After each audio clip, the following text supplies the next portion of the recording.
Hey, it's E.B. Moss, and this is episode 12 of season 2 of Insider Interviews, where you get the insider's scoop on the business of media, marketing, and advertising.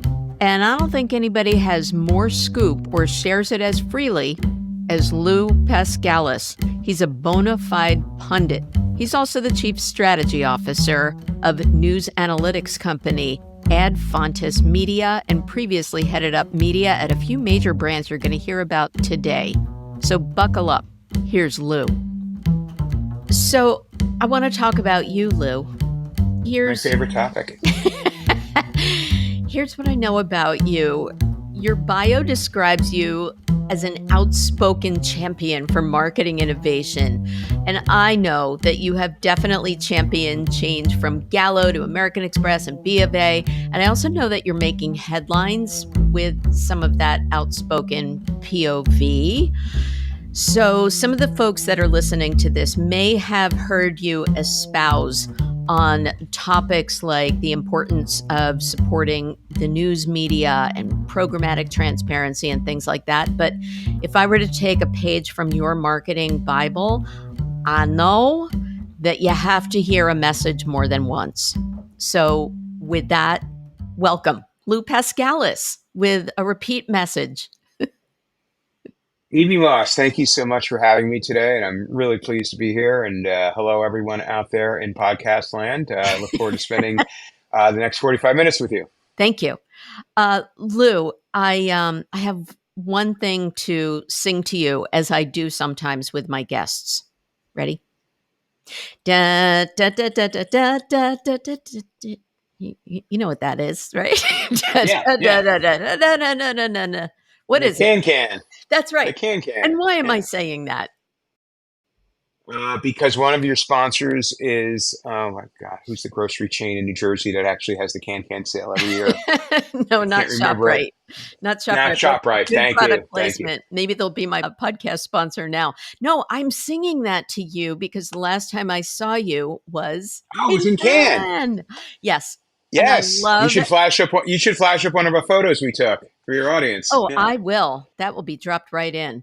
But I love that I can say that. And we had dinner above the Cannes sign.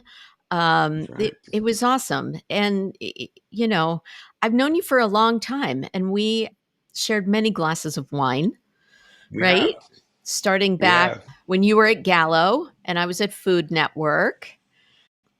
Yeah. One of my favorite memories of you, EB, is sitting in a park on 11th and 50th, filming outside the Food Network studios. And I was in a very big argument with the NFL about using our marks. And you heard me being me at my worst with my NFL rep. And you laid your head on Stephanie Gallo's shoulder, who was the marketing manager for Turning Leaf. And she was consoling you. It's all right. This is just what he does. It's theater. It'll be fine. And of course it was. But it was a dramatic moment where our whole program that we had worked for months on, that's right, was about to fall apart, but it didn't. Yes. So that was one of my favorite early memories of working with you. That was many, many years ago. That was like 20 years ago. And that was my indoctrination to the outspoken POV of Lou Paskalis. So Brandon Young, Brandon Early, my friend. Guilty as charged. Yeah. I want to talk about some of your career high points, and that was one of mine. But we have another thing in common, Lou.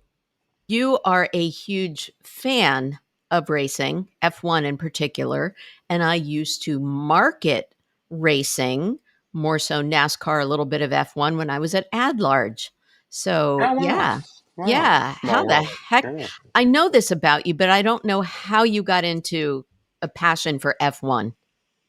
Well, if you want to hear that story, it's brief. So my father was a Formula One fan, and my first race that he took me to was at Watkins Glen, New York, which is upstate. Yep. When that was where the home of US F1 was. There was one race in the US every year.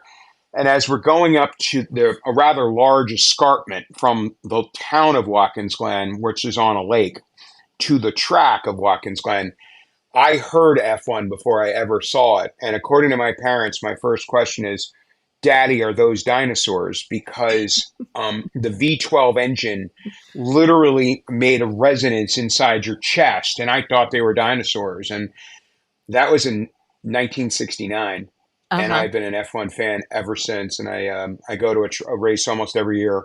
That's I've been great. to most of the F1 tracks around the world. Oh boy, passion, a hobby, it's so important. I'm big into swing dancing and it's not as dangerous as F1, but have you been in a race car? I have. I was very fortunate to get something that they call a fast lap. Chase Carey left CEO of Fox and became CEO of F1 when John Malone bought it for Liberty Media, and I knew Chase, and so they arranged for me to take a hot lap at Silverstone, which is the British track. And um, if you've never been in a race car, Right. the most striking thing is there is always one pedal or the other pressed completely to the floor at all times. They go full acceleration into a turn and then they go full brake. There's Yeah. no like coasting. Right, No. right. So you keep one hand in front of you so you don't hit your head on the dashboard. It's pretty intense. And one hand clutch to whatever you can hold on to. Yeah, Yeah, that usually can in do front of that. your mouth so you don't throw up, but fortunately I didn't. It's so true. Well, what you've been hearing, listeners or viewers on YouTube, is what it's like to have a relationship with someone in media for 20 something years. And I love getting together with Lou, whether it's in Cannes or New York City or San Francisco. And I also know that relationships are important to him, actually, as a form of currency in media, much more so than just, little data points. Am I right, Lou? Yeah, EB, I've always said that this industry is a very small party. And what I mean by that is that we all know each other and jobs change. I mean, you and I've known each other through between the two of us probably 10 different jobs, right? But relationships only grow. And it's a trust based business. And you can pick up the phone and you can call someone and say, hey, can you fix this for me? Can you help me with this problem? Can you steer me in the right direction? And people will take the time and take that call because you've cultivated those relationships over the years, and they're not inorganic. Yeah. They're like I said, they're trust based, and that integrity is incredibly important in this business. Hmm. In recent years, a lot of the transactions have disappeared behind a programmatic layer, and there are good things about that, and there are less good things about that. But the people that run the platforms are the same people you came up with. I went to an event last night for Possible, the big industry event in Miami, and with all the investors, and we all know each other. And as I've spent more than 30 years in the industry, I treasure those relationships and I keep up with them. I actually have Rolodexes, if you can believe that. That's Oh, how yeah. old I am. And every time I get a new business card, I stick it in front of the previous business card from that person. And I've got, I've got like Rolodexes that only have three letters on them now because they're so thick with Right. business cards. That's funny. Um, but, as much as birds of a feather, I think that you preach change also. And one of the things that I teased in the beginning of this is we need some big changes in how we and where we are investing. Um, I'm going to tee you up with something that I ask all of my season 2 guests. Thank you, Linda Bethay at Danone, for suggesting this question. And it has to do with brand purpose. Mm. And I think that this is very much your middle name these days. So I'd love your definition of brand purpose, but I think you have a particular take on the definition of the triple bottom line and how that ties in. So I'm going to let you go. Yeah. Thank you. I think the key insight is, you always start with the consumer, right? Where is the consumer mindset? And certainly in my 3.5 decades in the business, that's an evolving space. But what I can say with absolute certainty is that the consumer is shopping their values more than ever before. Mhm. They're going to pay a little bit more, perhaps, for Tom's of Maine because Tom's gives back to those people less fortunate than all of us. they're going to do business with companies that reflect the things that matter to them. We see that particularly in the area of sustainability this year, where companies are scrambling to measure their carbon footprint and reduce it so that they can tout it to their customers. And I think this is a net good thing. We've seen this imbalance in recent years between performance marketing and brand marketing. Performance marketing generally has a 90-day outcome that is very attractive to investors, the Wall Street Journal, and the CFO's office. Brands really are institutions that stand the test of time if well done. Mm-hmm. And purpose has become an integral part of the brand promise. The brand promise used to be tastes better, better value, all the fundamental things that are near Earth orbit around whatever that brand represents in the marketplace. But increasingly, it represents the vision of the CEO, the ESG agenda, the things that actually demonstrate that the company walks the walk in terms of making the planet a better place, making the lives of their customers better, et cetera. And so that triple bottom line is what's good for the business, which has always been there, what's good for the shareholders, Mm-hmm. and Profit. ultimately what is good for society. Mm-hmm. And there are different definitions of that. That's the one that I tend to look at. Business is typically a more short-term approach so that you can continue that upward momentum that drives stock price. But shareholders is really about building equity in the brand. I think one of my favorite brand stories is Yvon Chouinard at Patagonia. He built an entire business around helping the environment. His ultimate act was he actually gave the entire company all of his equity to sustainability and combating climate change. Yeah. And while that's an extreme case, and let's face it, that's not a typical outcome. I think it's a North Star for companies today as they think about what do they want to be known for. It's not just differentiating on product. It's differentiating on philosophy and your stance in the marketplace. And we're seeing more and more momentum behind that. And young people in particular are Mm-hmm. also choosing where they go to work based on that. And so if you can differentiate based on the values that your company espouses and how you're walking the walk to achieve them, that's going to help you maybe with a just noticeable difference to win in that war for talent. Okay, you gave me so many different paths that we can go down. Um, I want to stick a pin in what the younger set is consuming, and we'll talk about that with news. But I definitely want to veer off on the triple bottom line. And my definition, same thing, is people, planet, profit, not necessarily in that order. And in particular, how is that germane to the news industry? So, yeah. Yeah. Okay. So let me make it a personal story. This maybe will help reveal how I, went from an advocate for news to an ardent fighter for news.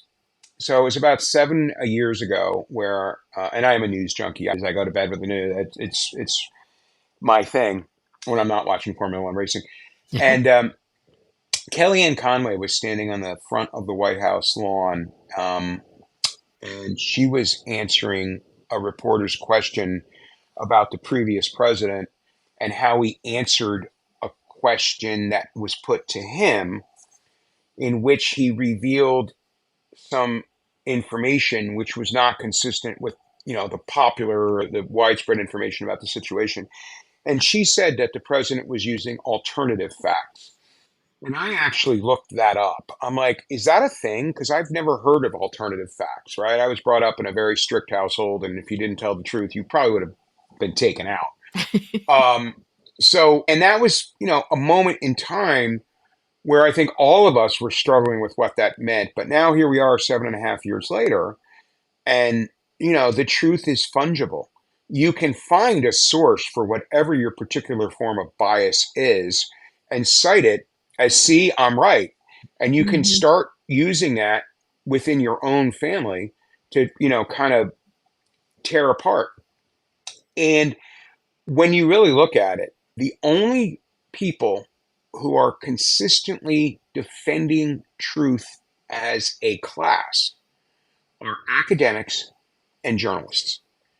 Journalists are uniquely called out in the first article of the Bill of Rights as having a special role in our democracy to basically keep the government honest and elected officials honest. No other profession is called out like that. Hmm. And if you understand the business dynamics of journalism, it's entirely dependent on two revenue streams: advertising support, which is generally the majority of dollars, and subscriptions, which are the secondary revenue stream. And Advertising support and subscriptions. Okay. yeah, yeah. And so in a 15-year period ending with the dawn of the pandemic, so 2005 through 2020, there's been an 80% decline in advertising investments in news, which has led to, according to the US Bureau of Labor Statistics, Hmm. a 50% decline in people working in newsrooms in roughly the same period. The studies are 1 year apart, but obviously one begets the other. Hmm. So, for a variety of reasons, which, while understandable, are actually not true, advertisers have pulled back from supporting news at a time when truth is under assault and we need more journalists to debunk the truth. So, let's go back to 2005. Yeah. We were probably setting up our first iPhone, but we were really like, wow, it takes pictures. Yeah. We weren't making video on it. We weren't consuming news on it. And now that that's routine and everyone is a publisher, there are all these alternative sources of information, Hmm. some truthful, many not, that we need to debunk. So news has gotten much more complicated. At the same time, the newsroom has been reduced by half. And I know I've shared a statistic with you before, but it is so shocking. And hopefully I won't offend your listeners in Cleveland. But the Cleveland Plain Dealer, one of the storied, Midwest journalistic institutions that uses, Pulitzer Prizes like paperweights in their office. The Cleveland Plain Dealer had more people in the arts and entertainment division of the newsroom in 1974 than the entire newsroom has today. Now, we all know that Cleveland is a hotbed of arts and entertainment, right? Uh, but how can you cover a city of that size with such a small force? And that's a Hmm. relatively well-off local news Hmm. platform. We have over 600 news deserts in the country that have no local Yes. news. Yes, I We have read that.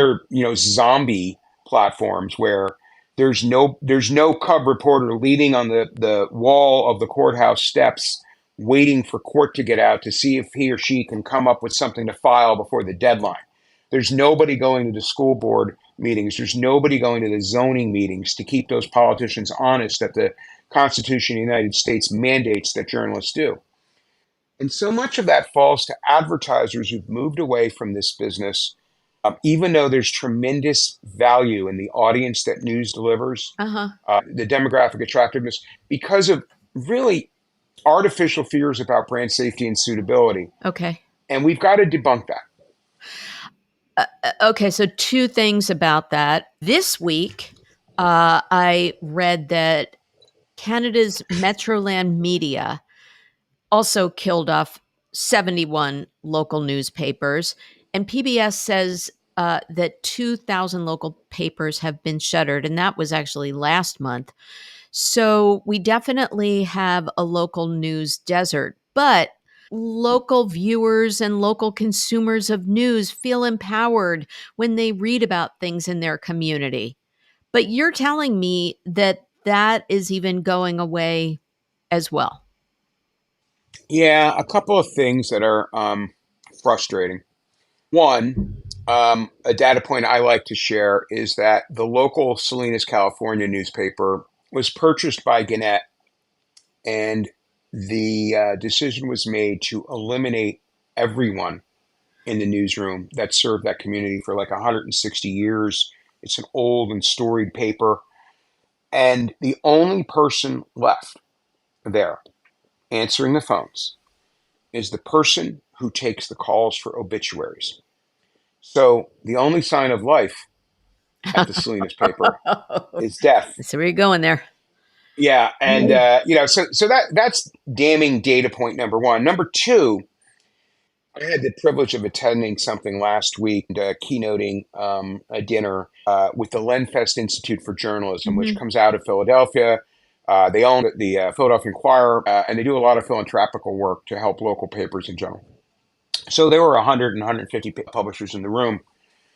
And I was really surprised to hear that the vast majority of them choose not to compete in the programmatic arena because either they're worried about it being a race to the bottom, which is a valid concern, Correct.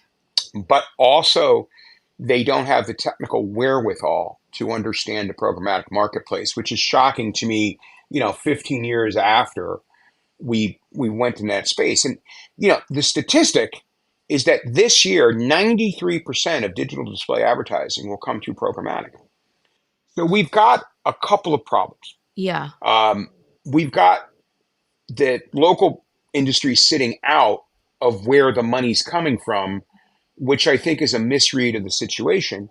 And then they also confide that they are not able to penetrate the wall around the major agencies and their holding companies and tell their story. They Okay. don't get to meet with those folks. And No. so when I was at Bank of America, we used to do something called vendor days. And 4 times a year, Hmm. we would bring in 11 vendors, Hmm. and each one would get like a 45-minute session back to back. It was Yep. pretty grueling to explain what they do. And, Okay. and that worked very well at Bank of America. It drove a lot of innovation. It brought a lot of new vendors onto our platform at a time when the technology was really shifting, and we need to get out of our own way. And so I'm hoping to be able to do that with the holdcos and with the agencies, and then figure out, how we get either virtual or physical meetings with some of these publishers who have, interestingly enough about local journalism, you kind of alluded to this. They're the fundamental circulatory system of the Hmm. local community. They score very high on reliability in the Adfontes Media Reliability and Bias Platform, the company I'm working with in this space, much more so than national news, because in their local respected community, they have this vaunted position. And so advertisers would be smart to take advantage of that, particularly if they want to demonstrate local relevance, local concern, support for Main Street, if they have a factory or an office building in that local community. And, that message doesn't break through Right. because everything is about reducing complexity. I mean, how many times I've been, well, we only want to work with the top 10 vendors, which Right. represent Right. 75% of the available inventory. No, you don't. I'm not here to make your job easier. I'm here to, make our message resonant. And we have to break this mindset that scale equals quality, Yes. because it absolutely doesn't. Okay, so there's so many things in there too. One of the first things that I turn to is the West Side Rag, where I live. And if I read about local crime, my eyes are open because, hey, everybody, did you see so and so? That kind of thing.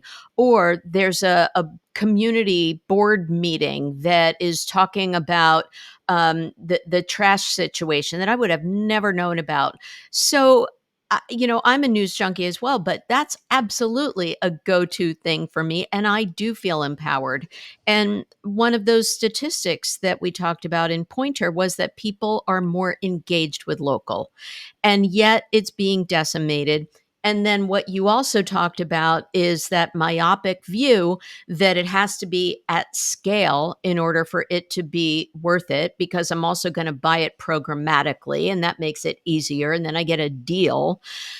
And that takes us back to, what about relationships and what about brand awareness versus just performance? It's all packed into that. Yeah, yeah. So how do Yeah, we? I think where you're going is one of the fundamental dynamics I've observed over my years in media is there's transaction and there's relationship. Okay. And whether you're a brand marketer or whether you're a publisher, the temptation is to go down the transaction route because it's very measurable, Hmm. it's short term, it has discrete outcomes. You can explain it to your boss. Explainability is the new black. I say that all the time. Um, versus relationship outcomes, which cultivate over time, Hmm. really gold plate the business, right? Like if you have a relationship, I was talking earlier about Apple. I mean, Apple could make any product they want. I'm going to buy it because I'm a big fan of the Right. brand. I love their product, right?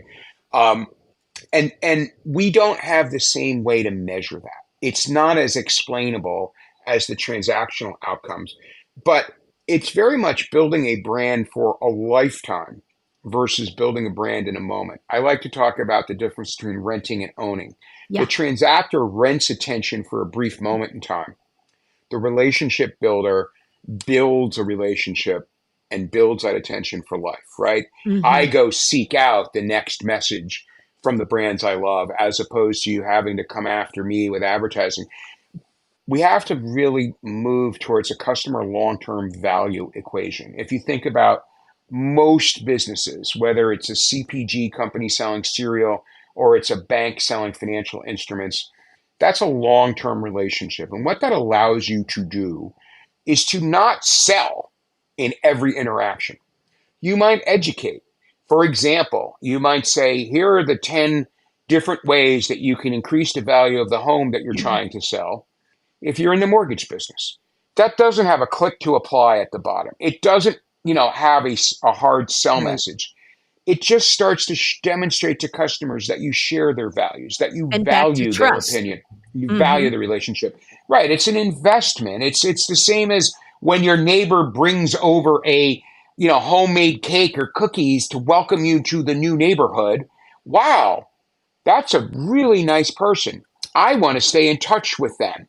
This is Hmm. not hard. This is not, mathematically impossible. But unfortunately, the transaction is so vibrant and so immediate that we tend to focus on that and neglect relationship building.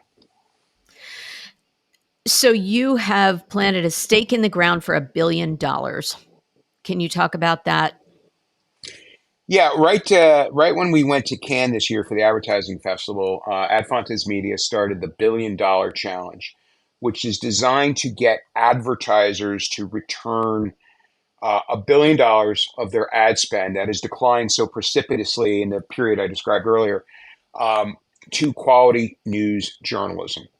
And we have tooling to help people do that. Again, we rate on bias and reliability. We have a proprietary method to do that that is human powered and AI expanded, where we have a very rigorous approach. And the real opportunity, though, coincides with a study that came out from A&A called the Programmatic Transparency First Look. And in that study, 21 participants, mostly Fortune 100 brands, work being done by Tag TrustNet in partnership with PwC. 21% of impressions delivered and 14% of dollars invested went to things called MFAs, or made for advertising sites. These sites are, you might know them as those sites that you'll occasionally see where if these three signs indicate that you have bad digestive health and there's a picture of your, of your intestines and Yes. all sorts of evil, they're very dubious. When you log on to them, the ad to edit ratio is daunting. It's almost hard to find the content Yeah. amid the ads, and they're just a bad user experience.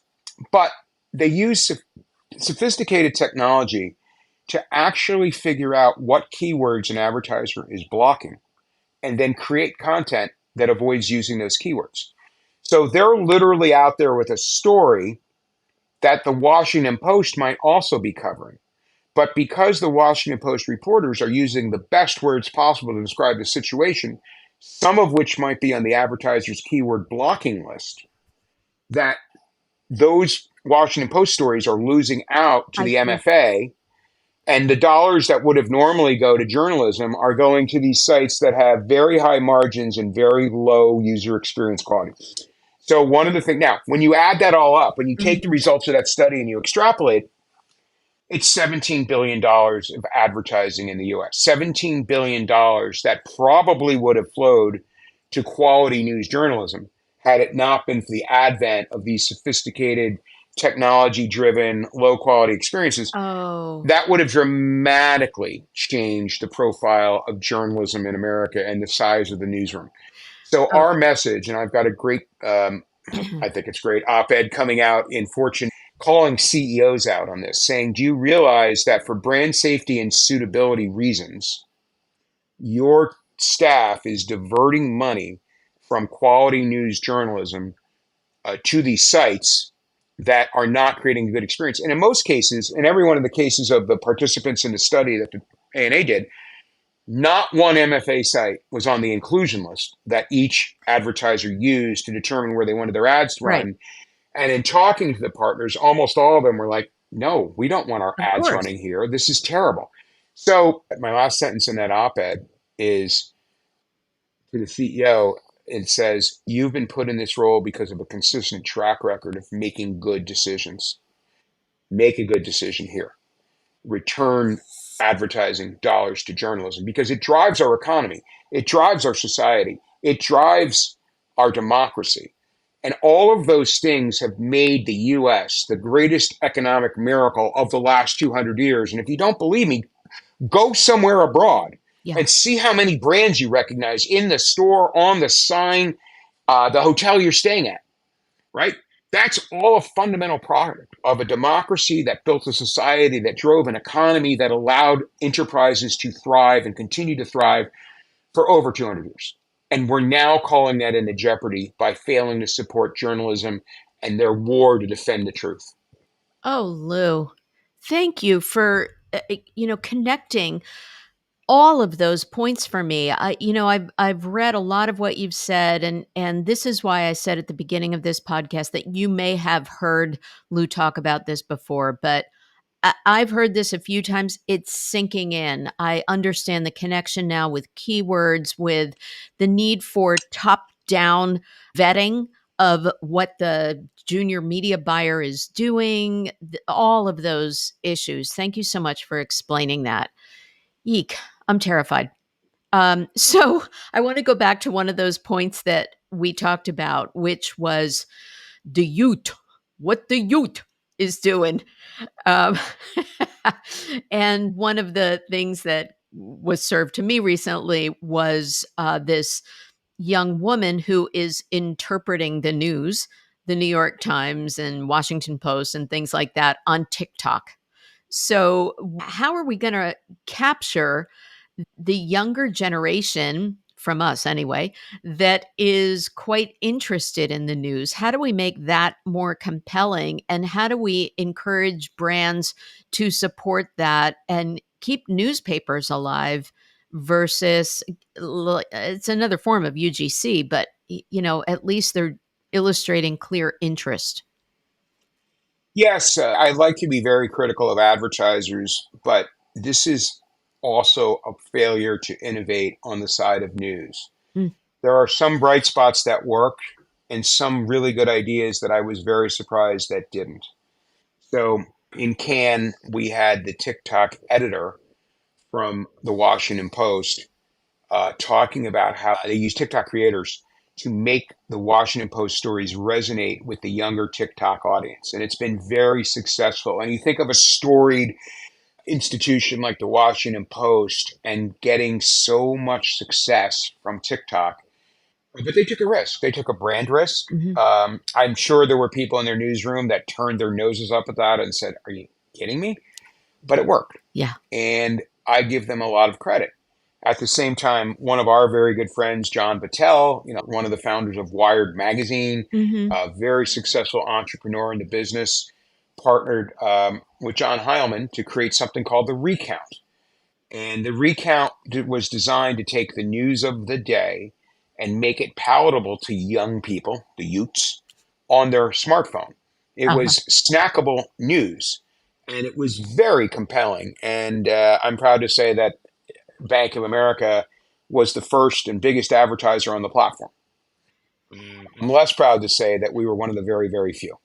Yeah. And so, ultimately they sold it. Yeah. Yeah. We've also seen the shuttering of BuzzFeed, that at Right. one point had a $1 billion valuation and was really out there. I was very involved with them, with Jonah Peretti and Greg Yeah. Coleman when he was running things, and Lee Brown. And, we thought that, God, we're finally breaking Right. through. Um, these are huge platforms Yeah. that weren't able to find the breakthrough, and we've got to redouble our efforts. And I know it's hard when the gas tank is running on empty for so many of these journalistic platforms. But if we haven't evolved the product, Right. if we haven't taken risks, and I don't think it's just shorter, and I don't think it's just video. I don't know what the solution is, but we've got to find innovation in how we deliver the information so that it competes for attention. Yes. And we are failing to do that on the publishing side. Well, if we add a positive spin on things, what things are you prioritizing, or what do you think others should prioritize outside of news? You've been in media and marketing at major brands for a long time. What do you see and what do you loving? Well, I think overall, what we're seeing in a marketing sense is that marketing seems to be losing its saliency inside of the enterprise. The dollars that marketing spends are often questioned. And because we don't have an easily understood universal attribution solution, um, we tend to end up in these conversations where we talk about a range of incrementality or a range of ROI, and that doesn't compete well. And the dynamic that you're seeing inside of the C suite is now there's a chief growth officer, there's a chief analytics officer, there's a chief experience officer. These are all roles that were implicitly part of the marketing remit, but now actually sit at the same table with marketing when it comes to competing for resources, Mm, right? Every dollar has to be rationalized, and marketers will talk about driving brand relevance and brand favorability, and the CFO's eyes roll up in his or her head. And then the chief growth officer says, "Oh, I sold 38 more million widgets last year because of the $225 million investment you gave me. So this year I'm asking for 300 million, and I think you should take it from the marketing budget." So we're moving down that mm, transaction funnel. uh-huh. You get things out of the bottom of the pipe because you build demand at the top of the pipe.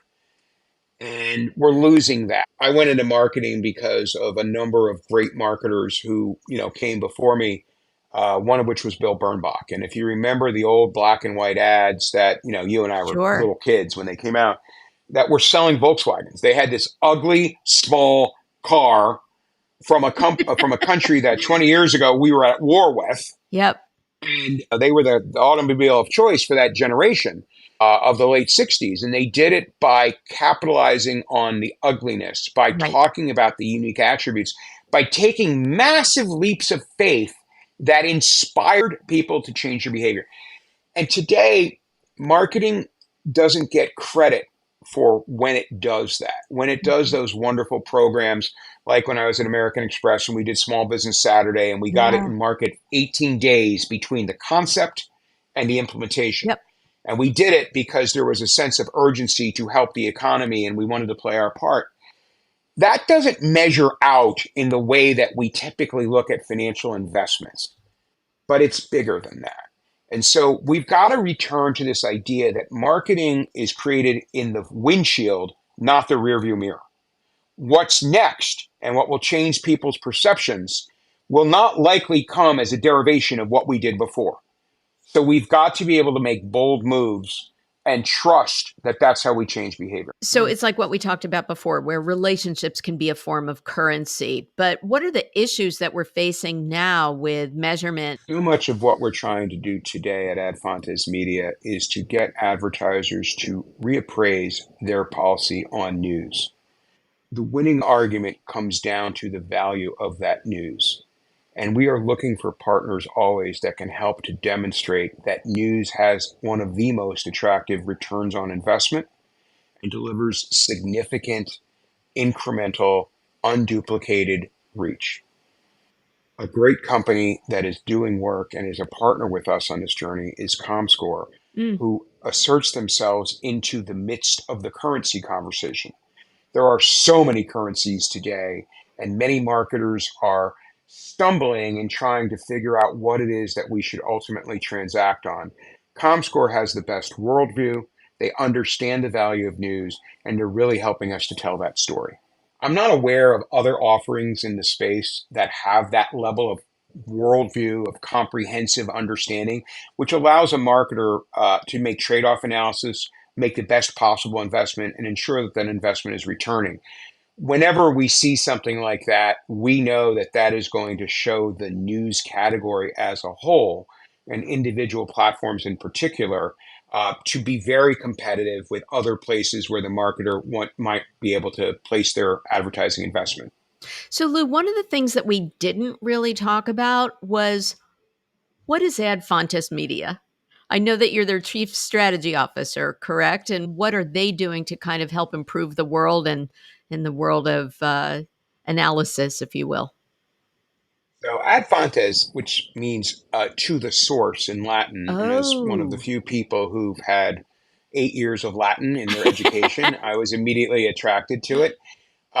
Is really evocative of what Ad Fontes Media is doing. And we have a proprietary methodology that does that using both human and advanced AI capabilities. So our human raters, approximately 60 strong, 20 of whom are left leaning, 20 of whom are centrist, and 20 of whom mm, are right leaning, get together and rate a single article or podcast or video, one from each group, on a recorded Zoom call. And that feeds into our model. Unlike others in the space, we rate based on individual articles or podcasts or whatever. We're the world's largest rater of podcasts. Um, and that informs the overall platform rating. Most of the other players in the space, and there's not many, just do an annual sample or don't use human rating and just try to do it with AI alone, which is fraud. So now we can rate 36,000 stories a week, and generally are the ones that have the highest reach or highest likely reach. That includes broadcast, digital video, which we can scale to 100,000. We're just ramping right now. So we've got two layers. We've got the AI layer, which covers everything. And now in real time, we can mhm. actually rate a story in 8 minutes. And so now, we can actually give advertisers a very safe way to get back into news and avoid the risks of unsavory adjacency or, the dreaded screenshot where somebody's ad is running against content that doesn't meet their brand safety and suitability capability. Yep. It is, we think, the most state-of-the-art capability in the world, and we're really proud to be deploying it now. Thank you for explaining that. And it's a really cool product. But we're not done Yeah. yet. We right now we're in English, we're in Spanish, we're adding other languages. We're looking at other countries, Latin. not Latin. I Okay. wish there were more of us that spoke Latin, but very good. No, it's really Okay. exciting, and I'm proud to be a part of the organization. Cool. Now, ripped from the headlines the week that we recorded this is that Rupert Murdoch finally passed the torch to his son Lachlan, and other than Lachlan and King Charles having something in common, do you think that that's going to impact the tenor at all of Fox News? I think Roger Ailes took Rupert Murdoch to the right, Mm, even when he was already right. And I think what they've institutionalized there is the economic model, which being right and cringeworthy, by being fringeworthy, makes money. They still have good ratings. They've taken a hit, and I think they'll continue to take a hit.